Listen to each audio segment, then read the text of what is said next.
Although this video supports Judaism as the sole truth and advise you to keep 7 universal laws for non-Jews and 620 commandments for Jews, the purpose of this video is to fight atheism, and I think Christianity and Islam would benefit using listening and using it.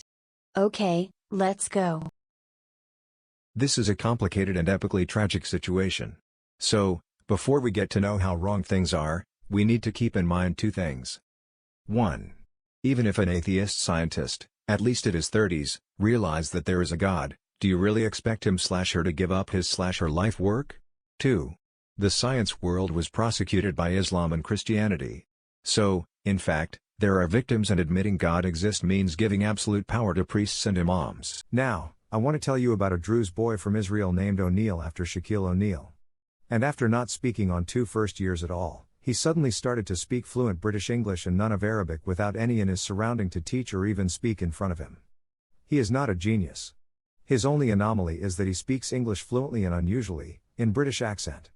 This case was broadcasted in the Israeli media in 2018 by an atheist anchor interviewing professionals in their field, and they couldn't explain it. O'Neill case should be enough to prove the existence of the Spirit, and that we are that Spirit. What it logically means is that, since the Spirit is something, it must be made of something, and not from anything physical.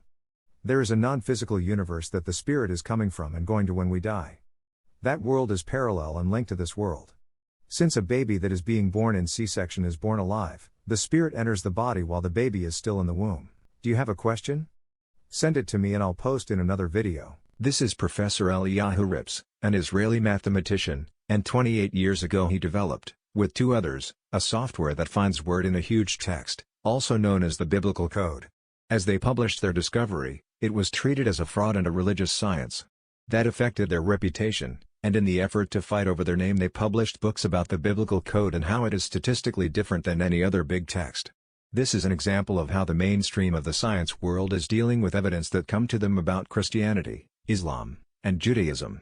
At first, they say there is no God because they haven't found any evidence that prove there is, and when they get evidence, they turn heaven and earth to disprove, along with pushing away religious scientists and degrading their reputation. The third point that I would like to talk about is placebo effect.